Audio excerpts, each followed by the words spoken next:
الحمدللہ رب العالمین والصلاة والسلام علی اشرف الانبیاء والمرسلین اعوذ باللہ من الشیطان الرجیم والذین یؤمنون بما انزل الیک وما انزل من قبلک وبالآخرۃ هم یوقنون۔ سورۃ البقرہ کی آیت نمبر 4 میں ہم ایمان کی کچھ تفصیل پڑھیں گے، اور اس کے بعد آیت نمبر 5 میں اللہ تعالیٰ نے اہل ایمان کے لیے جو انعام ذکر کیا ہے، اس انعام کو حاصل کرنے والے خوش نصیبوں میں شامل ہونے کی کوشش کریں گے۔ اللہ تعالیٰ نے متقین کی 3 صفتیں تو آیت نمبر 3 میں بیان کی، جو پچھلی نشست میں ہم نے پڑھی تھیں، کہ وہ ایمان بالغیب رکھتے ہیں، اقامت صلاۃ یعنی نماز پابندی سے وقت مقررہ پر ادا کرتے رہتے ہیں، اور انفاق فی سبیل اللہ، اللہ کی راہ میں اللہ کے حکم کے مطابق خرچ کرتے رہتے ہیں۔ آیت نمبر 4 میں فرمایا کہ والذین یؤمنون بما انزل الیک وما انزل من قبلک، یہ لوگ اس پر ایمان لاتے ہیں جو کتاب آپ پر نازل کی گئی ہے، اور آپ سے پہلے جو کتابیں نازل کی گئی اس پر بھی ایمان لاتے ہیں۔ تو رسول اللہ صلی اللہ علیہ وسلم پر جو کتاب نازل کی گئی قرآن مجید، اس پر ایمان لانے کا بطور خاص اس لیے ذکر ہوا کہ رشد و ہدایت کی کتاب تو یہی ہے۔ اگر اس میں شک اور تردد آ جائے، یا اعراض، استکبار، یا اس سے منہ پھیر کر ہم زندگی گزارنا چاہیں، تو رشد و ہدایت کبھی بھی ہم حاصل نہیں کر سکتے۔ اس لیے اللہ نے فرمایا کہ اہل ایمان ہدایت حاصل کرنے والے لوگ وہ ہیں کہ والذین یؤمنون بما انزل الیک، جو آپ کی طرف قرآن اتارا گیا، کتاب نازل کی گئی، اس پر وہ ایمان لاتے ہیں کہ اللہ کا کلام ہے۔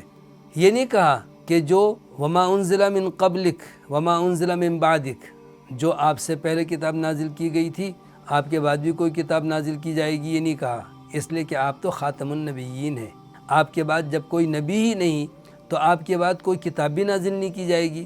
لہٰذا یہ لفظ بتلا رہا ہے کہ رسول اللہ صلی اللہ علیہ وسلم پر جو کتاب نازل ہوئی اس پر بھی ایمان لانا ضروری ہے، اور آپ سے پہلے انبیاء پر جو کتابیں نازل ہوئیں ان تمام کتابوں پر بھی ایمان لانا ضروری ہے۔ اسی لیے قرآن میں بارہا تورات، انجیل، زبور، اسی طرح سے صحف ابراہیم، صحف موسیٰ وغیرہ اللہ نے ذکر کیا، اس پر ایمان لانا ضروری ہے۔ یہ بات ہم اپنے بچوں کو سکھلائیں، بلکہ قرآن میں بیان کردہ ان کتابوں کے متعلق ان کو سمجھائیں کہ اللہ تعالیٰ نے جناب موسیٰ علیہ السلام کو تورات عطا کی تھی، جو کہ صحیفے تھے یا تختیاں تھیں۔ جناب داؤد علیہ السلام کو زبور عطا کی۔ عیسیٰ علیہ السلام کو اللہ نے انجیل عطا کی۔ پھر بتائیں کہ اپنے اپنے دور میں وہ کتابیں بھی آسمانی تھیں، اور اس میں بھی رشد و ہدایت کی باتیں تھیں، اس کے ذریعے سے لوگ اللہ کے احکامات پر عمل کرتے تھے۔ لیکن جیسے جیسے دن گزرتے گئے، لوگوں نے اس میں رد و بدل شروع کر دیا، کچھ باتیں شامل کی، کچھ باتیں اس میں سے چھپا دیں یا مٹا دیں، یہاں تک کہ اللہ رب العالمین نے پھر آخری کلام، آخری کتاب نازل کیا،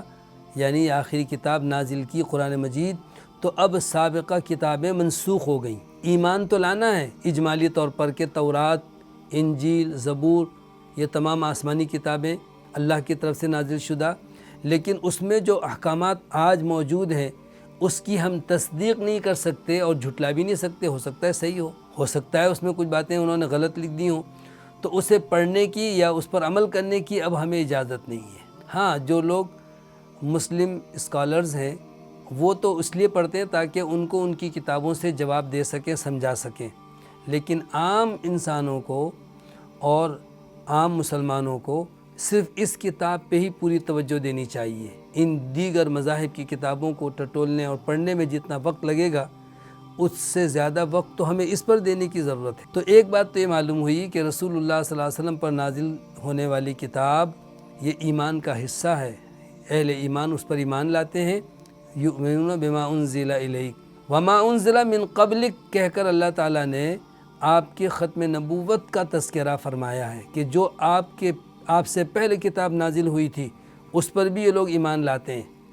اور بعد کا تذکرہ نہیں ہے، بعد میں کوئی کتاب آئے گی نہیں قیامت تک کے لیے، اسی لیے آپ کے تذکرے کے فوراً بعد فرمایا وَبِالْآخِرَةِ هُمْ يُوقِنُونَ، اور آخرت پر یہ یقین رکھتے ہیں۔ آپ نے فرمایا کہ بُعِثْتُ أَنَا وَالسَّاعَةُ كَهَاتَيْنِ، میں اور قیامت اس طرح سے دنیا میں آئے ہیں، یعنی مجھ میں اور قیامت میں زیادہ فرق نہیں ہے، بہت معمولی سا فرق ہے، اور رسول اللہ صلی اللہ علیہ وسلم کی بعثت یعنی قیامت کی نشانیوں میں سے ہے۔ زمانہ بیت گیا، دنیا چلی گئی، لوگ آتے گئے اور جاتے گئے، آخری پیغمبر کی تشریف آوری کا معنی یہ ہے کہ اب قیامت آنے ہی والی ہے۔ تو رسول اللہ صلی اللہ علیہ وسلم پر ایمان، آپ پر نازل ہونے والی کتاب پر ایمان، آخرت پر ایمان اور یقین۔ تو اس آیت میں اللہ تعالیٰ نے 3 چیزوں کا ذکر فرمایا ہے۔ نمبر 1 تو فرمایا کہ جو کتاب آپ پر نازل ہوئی اس پر یہ لوگ ایمان لاتے ہیں، تو کتاب اللہ پر ہمارا ایمان ہونا چاہیے، یعنی اللہ کا کلام ہے اور اس میں کوئی حرف نہ کم کر سکا نہ کوئی بڑھا سکا، یہ تغیرات سے پاک ہے۔ سابقہ آسمانی کتابیں تو تبدیل ہو گئیں، لیکن اس قرآن کے بارے میں اللہ تعالیٰ کا یہ فرمان کہ اِنَّا نَحْنُ نَزَّلْنَا الذِّكْرَ وَإِنَّا لَهُ لَحَافِظُونَ، ہم نے یہ ذکر، یہ قرآن نازل کیا اور ہم ہی اس کی حفاظت کرنے والے ہیں، تو قیامت تک یہ محفوظ ہے، اور اس کی حفاظت کا اللہ نے ایسا انتظام فرمایا کہ بے شمار لاکھوں انسانوں کے سینے میں یہ قرآن محفوظ ہے، کتابی شکل میں بھی محفوظ ہے، اور معانی اور مطلب بھی اس کے ترجمے اور تفاسیر کے ساتھ احادیث میں اور تفاسیر میں محفوظ ہے۔ دوسری بات فرمایا اس کتاب سے پہلے جو کتابیں نازل ہوئیں اس پر بھی یہ لوگ ایمان لاتے ہیں، یہ ایمان کا حصہ ہے ہمارا کہ ہم جناب موسیٰ، جناب عیسیٰ، جناب داؤد، جناب سلیمان، یا جناب آدم علیہ السلام سے لے کر عیسیٰ علیہ السلام تک جتنے انبیاء کا تذکرہ قرآن میں ہے، ہم ان پر بھی ایمان لاتے ہیں، اور ان میں سے کسی پیغمبر کی شان میں ادنا سی گستاخی کا تصور بھی نہیں کر سکتے۔ اللہ نے ہمیں اس کی قطعاً اجازت نہیں دی کہ محمد صلی اللہ علیہ وسلم تشریف لائے، اب آپ پر ایمان لائیں اور سابقہ تمام نبیوں کا ہم انکار کرنے لگ جائیں، تو پھر یہ ایمان نہیں رہے گا۔ اسی طرح سے ان پر نازل ہونے والی کتابوں کا بھی ہم انکار نہیں کرتے، البتہ ان پر عمل نہیں ہوگا، عمل کے لیے یہ کتاب رشد و ہدایت ہے۔ وَبِالْآخِرَةِ هُمْ يُوقِنُونَ، آخرت پر یہ لوگ یقین رکھتے ہیں۔ اللہ تعالیٰ نے یہاں پر آخرت پر ایمان کا ذکر نہیں کیا کہ وہ ایمان لاتے ہیں، بلکہ آخرت چونکہ ایک دن ہے جو دنیا کے اختتام پر ایک بہت مشکل ترین دن ہے جس کو قیامت کہتے ہیں آخرت کا، تو اس دن کے وقوع پر لوگ شک اور تردد میں ہیں، پتہ نہیں مرنے کے بعد دوبارہ جی اٹھیں گے، پتہ نہیں زندہ ہوں گے کہ نہیں۔ تو فرمایا کہ اہل ایمان اس پر یقین رکھتے ہیں۔ ہم اپنے بچوں کو اس بات کی تربیت دیں، جب ہم سو جاتے ہیں نا تو یہ بھی موت کی طرح سے ہے، جب ہم اٹھتے ہیں نا تو یہ بھی نئی زندگی ہے، تبھی تو ہم دعا پڑھتے ہیں اللہم بسمک اموت و احیا، اور جب نیند سے اٹھتے ہیں تو پڑھتے ہیں الحمدللہ الذی احیانا بعدما اماتنا والیہ النشور، کہ اللہ تعالیٰ کا شکر ہے جس نے مجھے موت کے بعد زندہ کیا اور اسی کی طرف ہمیں لوٹ کر جانا ہے۔ تو بالکل اسی طریقے سے جیسے روز ہم موت کے آغوش میں جاتے ہیں اور پھر صبح دوبارہ تازہ دم زندہ ہو جاتے ہیں، اٹھتے ہیں، ایسے ہی مرنے والا شخص اگرچہ ہماری نظروں سے اوجھل ہے، لیکن جب اللہ چاہے گا ان سب کو زندہ کرے گا اور حساب و کتاب ہوگا، اور اس کے بعد پھر اچھے لوگوں کے لیے جو اللہ تعالیٰ نے انعام اور ان کے لیے اچھا ٹھکانہ رکھا ہے جنت، اور نافرمانوں کے لیے جہنم، اس کی تفصیل بچوں کے ذہن میں بٹھانے کی ضرورت ہے۔ اگر اس پر توجہ نہیں دی تو آپ یاد رکھیں کہ عمل میں کبھی بھی آپ اصلاح نہیں کر سکتے۔ بچے بالکل سادہ لو اور بالکل صاف شفاف تختی کے مانند ہے، اس پر صرف آپ نے کھانا پینا اور اچھے کپڑے پہننا اور تفریح کرنا ہی سکھایا اور رکھ دیا ہے، تو ان بچوں کی ساری نگاہیں ظاہری اور مادی چیزوں پر ہی ہوں گی کہ اگر یہ کام کریں گے تو یہ انعام ملے گا، نہیں کریں گے تو سزا ملے گی۔ بس اللہ کی طرف سے انعام اور اللہ کی طرف سے سزا پر توجہ تو ہوتی نہیں، تو یہ ہماری تربیت کا حصہ ہے، اور ہونا چاہیے کہ ہم بچوں کو آخری جو نتیجہ ہے اس سے آگاہ کریں اور پوچھیں کہ اچھا یہ بتائیے کہ اگر آج ہم نے نماز نہیں پڑھی تو اس کا کیا نقصان ہوگا؟ بچے خود کہیں گے اللہ ناراض ہوگا، اللہ تعالیٰ نے اس کے لیے نافرمانوں کے لیے جہنم تیار کی ہے، اور اگر ہم نے روزہ رکھا تو اس کا کیا انعام ملے گا؟ تو بچے خوش ہوں گے کہ ہاں اللہ تعالیٰ نے اس کے لیے بہت ساری نعمتوں کا وعدہ کیا ہے، جنت کا ایک دروازہ ہے جس کا نام ہی ہے باب الریان، وہ جنتی اس سے جنت میں داخل ہوں گے۔ تو آخرت پر یقین کا معنی یہ ہے کہ ان تمام امور پر توجہ دی جائے۔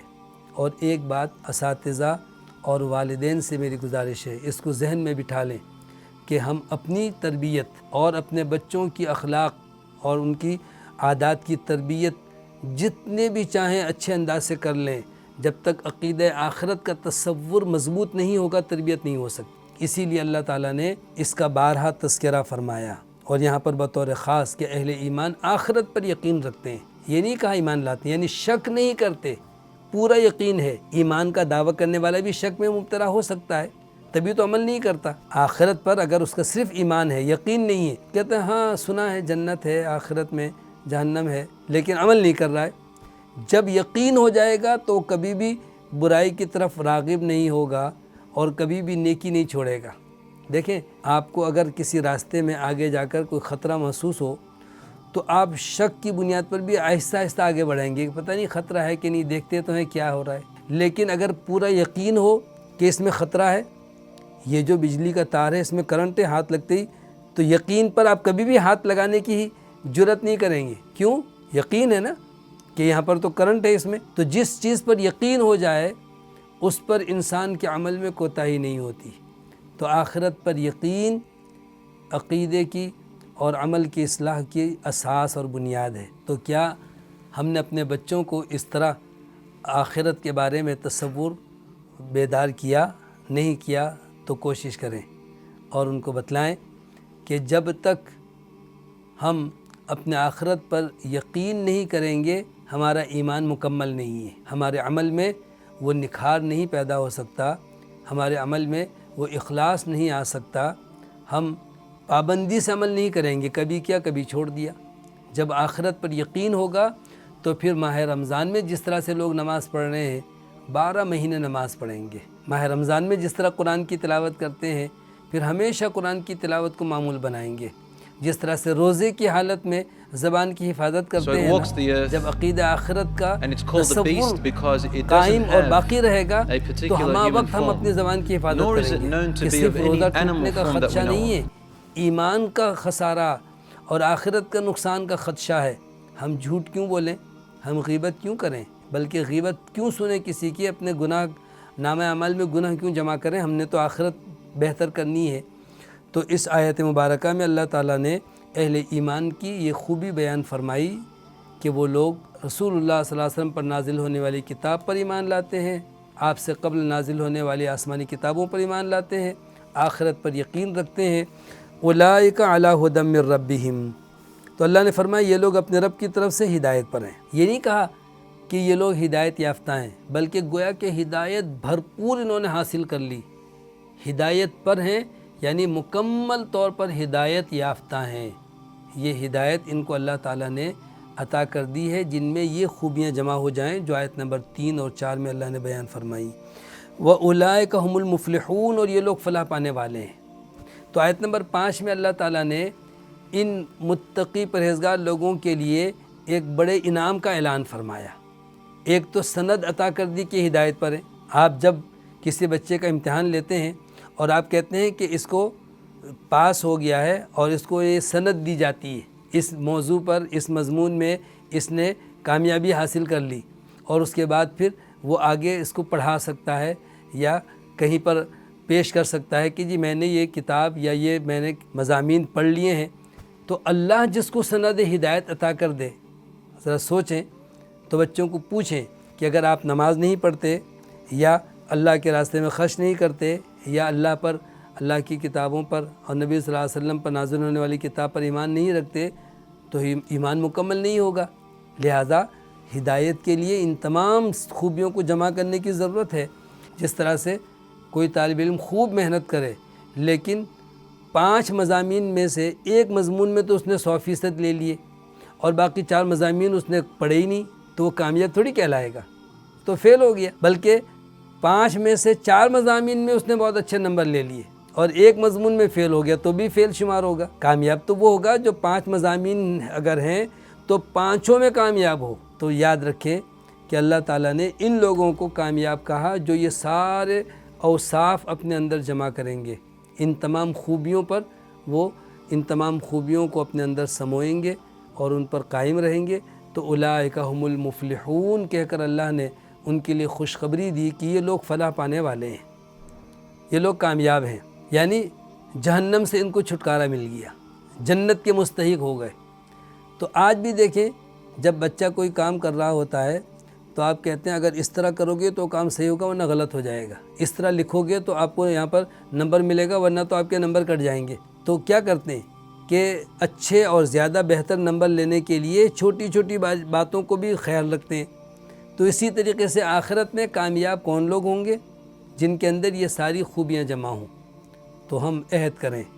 کہ ہم اپنے اندر بھی ان خوبیوں کو جمع کریں، اپنے بچوں کو اور اپنے شاگردوں کو بھی ہم اس بات کی تنبیہ کریں، تلقین کریں کہ یہ ساری خوبیاں ان کے اندر جمع ہو جائیں